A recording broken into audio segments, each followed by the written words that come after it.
बेटा नाव काय तुझं? तनिष्का. तर तू आपल्या दवाखान्यात कशासाठी आली होती? दम्यासाठी.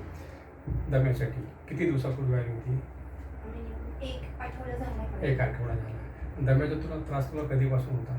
6th पासून. 6 पासून आजपर्यंत म्हणजे किती वर्ष साधारणतः? 6-7 वर्ष. 6-7. याचा इलाज करत होतेस? हो. करत होतेस? म्हणजे घेत होते पण त्याने काही फरक काही नव्हता. फरक पडत नव्हता. बरं. आणि आपल्याकडे साधारणतः आहे म्हणजे इतर ठिकाणी जे काही दम्याचा तू इलाज केलास कोणी म्हटलं होतं तुझा दमा नीट होऊ शकतो नाही. म्हणून?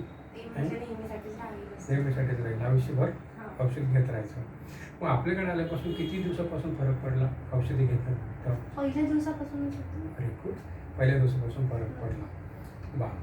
मग आज कसं वाटतंय? आता मला दम नाही लागत आहे. म्हणजे अभ्यास वगैरे सगळं नीट होतं ना. व्यवस्थित. असं दम वगैरे लागतो तर मग असं काहीच लागत नाही. नाही. असं तुला वाटतं तुझं पूर्ण मनाला दमा नीट झाला म्हणून?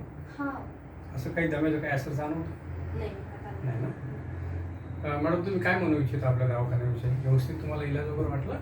हो मला म्हणजे खूप चांगलं वाटलं एकदम. मला असं वाटलं बरं की भेटे देवासारखे पण खूप काळजी होती मला तिथे कसं होईल. आणि एक मुलगी आहे फरक. हो. आता इतर ठिकाणी मॅडम असं बरेचसे पेशंट आपलं सांगतात की आम्हाला पूर्ण धर्मच भेटला. असं काय काय खूप अवस्था बेकार असते. हां. मग आपल्या दवाखान्याविषयी काय बोलू इच्छिता? म्हणजे तुम्ही असंच सेवा करता देव तुम्हाला चांगला आयुष्य तुम्हाला पण सांगत आरोग्य देव. म्हणजे तू काय बोलू इच्छिते आपल्या दवाखान्याविषयी? एक्सिलेंट आहे. म्हणजे मला आता काही त्रासच होत नाही. सगळं काही व्यवस्थित आहे आणि एवढ्या लवकर कुठे फरक नाही पडत सहसा. एवढं आपल्याकडे ट्रीटमेंट चांगली आहे. लोकांना आपल्याकडे यावं इलाज करायला? हो नक्कीच यावं. कारण लोक खूप टाईम म्हणजे देतात सगळं करतात तरी पण त्यांचे टॅबलेट म्हणजे चालूच असतात ना. इतर ठिकाणी म्हणतात दम गेल्याशिवाय दमात जात नाही. हा तेच. दम हा तुमच्या बरोबर जाणार पण त्याला आम्ही खोटं ठरवलं. मी माझ्या वयाची 20 वर्षे ते औषध बनवण्यात घातलेले. तेव्हा मी छाती ठोकपणे सांगतो सकाळी औषध घ्या संध्याकाळी फोन करा. आपल्यासारखं असं कोणीच सांगू शकत नाही. म्हणजे सांगणारं तर नाही कुठं सांगेल नाही सांगेल गोष्ट वेगळी पण आज तर कोणी सांगत नाही.